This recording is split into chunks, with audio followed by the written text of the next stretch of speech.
ज़कात निकालने के लिए इस्लाम कह रहा है ज़कात निकाल। ज़कात निकाल के जब तेरा माल पाक हो जाए तब इस माल को खाना, इसलिए कि इस माल में गरीबों का भी हक है, इसमें मिस्कीनों का भी हक है, इसमें कमजोरों का भी हक है, इसमें लाचारों का भी हक है, इसमें उनका भी हक है कि जो मुफलिसो नदार है। अगर तुझे कमा लिया है और तू मालिक निसाब हो गया है, तू हक निसाब तक पहुंच गया है, तो फिर अल्लाह ने तेरे माल में हक रख दिया है, उस माल में से हक को निकाल ताकि तेरा माल पाक हो जाए। अरे अल्लाह ने तो हमारे जिस्म तक की ज़कात रख दी है, जो तूने पूरे साल खाया है, अपने जिस्म को पाला है, अपने जिस्म को तंदुरुस्त तवाना किया है, अब साल में 1 महीना रोजे का आ गया, रोजा रखो, जिस्म की ज़कात निकालो। बात है कि नहीं है? बात समझ में आ रही है कि नहीं आ रही है? देखो आ जाए तो सुभान अल्लाह, अगर बात समझ में नहीं आए तो बात समझने का टाइम है नहीं। ये तो आ जाए तो कमाल की बात, और ना आए तो इसमें भी कोई कमाल की बात नहीं, चूंकि बात समझने का टाइम नहीं है। जितनी आ जाए इतनी बड़ी बात है। रोजे की ज़कात निकालो, रोजे से ज़कात निकालो जिस्म की। आप कहोगे तो रोजे से ज़कात कैसे निकल रही है? तो सुने कैसे निकल रही है ज़कात। ज़कात के जरिए से माल को पाक किया जाता है, और रोजे के जरिए से जिस्म की ज़कात है रोजा, तो जिस्म को पाक किया जाता है। आप कहोगे कैसे? तो एक डॉक्टरों की रिसर्च है। डॉक्टरों का कहना है कि अगर तुम्हारे जिस्म में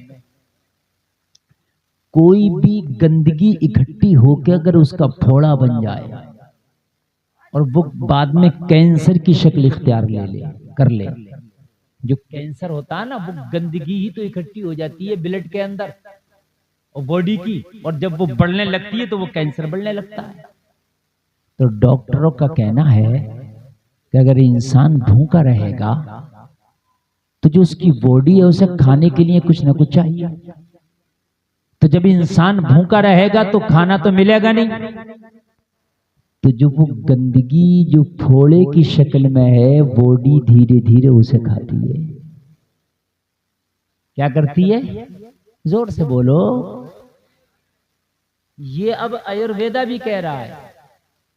बहुत बड़ी संस्था है जिसका नाम है हिम्स। वो संस्था कह रही है कि मगरिब के बाद खाना ही ना खाओ, सूरज गुरूब हो जाए उसके बाद खाना ना खाओ, अन्न बिल्कुल ना खाओ, इसलिए कि बॉडी में बीमारी नहीं आएगी। खाओ मत। और हिम्स वाले और कह रहे हैं अगर कैंसर हो जाए तो वो कह रहे हैं बिल्कुल ना, अनाज छोड़ दो, दूध छोड़ दो, गोश्त छोड़ दो। क्या कह रहे हैं? अनाज, दूध, गोश्त। वो ये कह रहे हैं जो चीज अनाज से आती हो वो छोड़ दो, जो चीज किसी जानवर से आती हो जैसे अंडा, गोश्त, मांस, मछली, वो छोड़ दो। वो कहते हैं कि बिना दवा के ही कैंसर ठीक होने लग जाएगा। ये अब कह रहे हैं रिसर्च करके, हिम्स बहुत बड़ी संस्था, 120 हॉस्पिटल हैं पूरे हिंदुस्तान में उनके। तो मजहब इस्लाम ने 1 महीने का रोजा रख दिया। अगर तेरे जिस्म में कैंसर की संभावना है, कोई तेरे जिस्म का गंदा खून कहीं जमा हो रहा था, तो जब पूरा महीना भूखा रहेगा, फाके से रहेगा, तो तेरी बॉडी उस गंदगी को खा जाएगी, जिस्म पाक हो जाएगा। जिस्म, अब जरा गौर करें आप, तो जिस्म भी ज़कात है, वो रोजा भी ज़कात है, काय की? जिस्म की। और ज़कात पाक करती है, तो रोजा काय को पाक करता है? जिस्म को। कैसा पाक करता है? जो गंदगी इकट्ठी होती है वो भूख उसे रोजे के जरिए खा जाती है। समझ में आ रही है कि नहीं आ रही है? खा जाती है। अगर कोई बीमारी आपको हो इस तरह की तो खाना कम कर दें। और ये बात मैं भी आपसे कह रहा हूं कि सूरज गुरूब होने के बाद खाना खत्म कर दें। और हमारे यहाँ चल रहा है, मुसलमानों में तो 12 बजे और रात को जागना और रात को लेट खाने की आदत पड़ गई, इसीलिए बीमारियां हमारे अंदर बढ़ गई। शाम को खाना बंद कर दो, मेरी गारंटी है बवासीर नहीं होगी, और अगर बवासीर होगी भी तो खत्म हो जाएगी।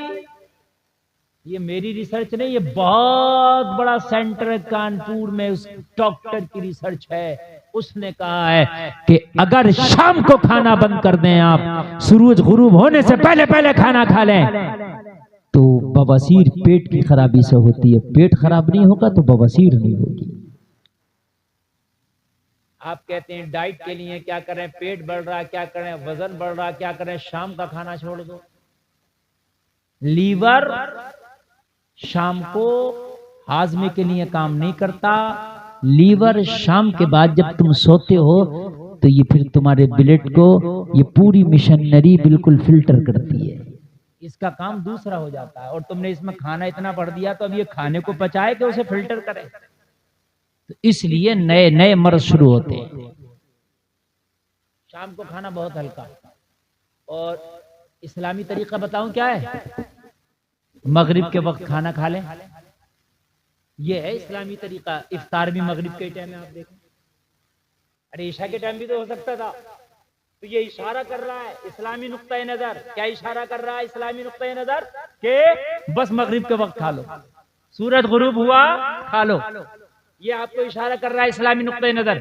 तो जैसे आप रमजान में खा रहे हो ऐसे हमेशा खा लो, और जब इशा पढ़ के सोओगे तो उस वक्त तक आपका खाना हजम हो चुका होगा, ठीक है, बीमारी होगी नहीं इंशाअल्लाह। तो मजहब इस्लाम कितना प्यारा मजहब है।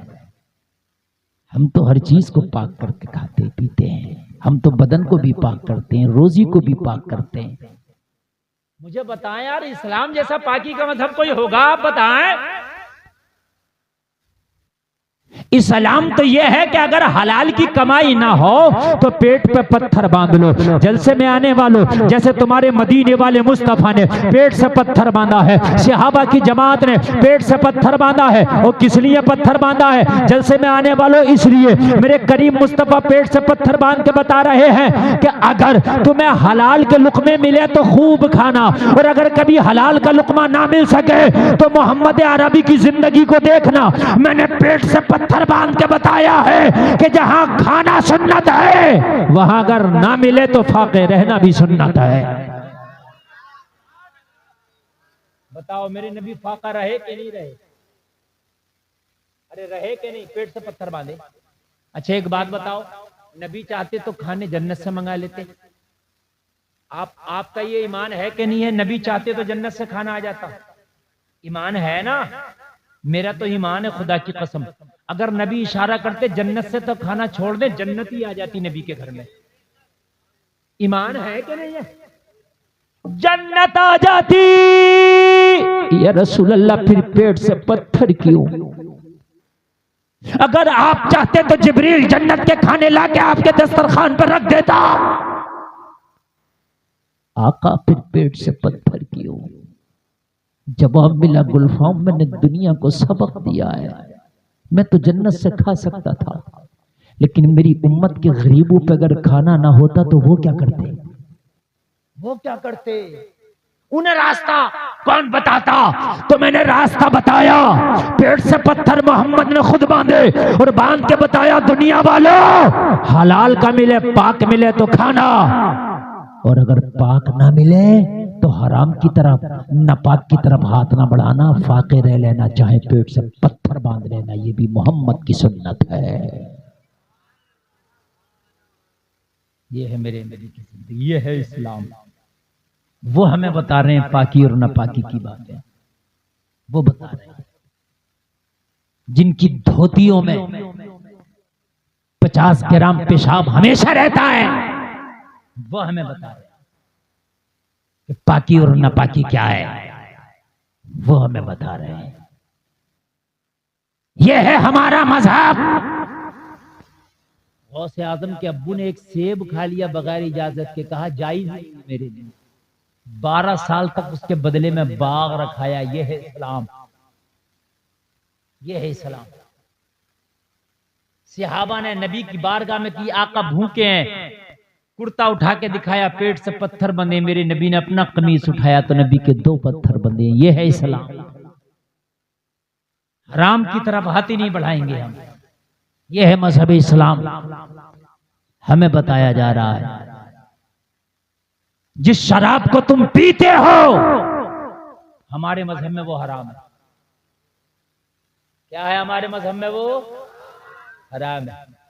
जो तुम्हारी शादियों में चलती है, जो तुम्हारे त्योहारों में चलती है, जो तुम्हारी खुशियों में चलती है, और पीते हो, हमारा मजहब वो हराम कह रहा। हमारा मजहब तो यहां तक है अगर कोई शराबी शराब पीता है ना तो उसके साथ खाना भी ना खाओ, उसके घर का खाना ना खाओ।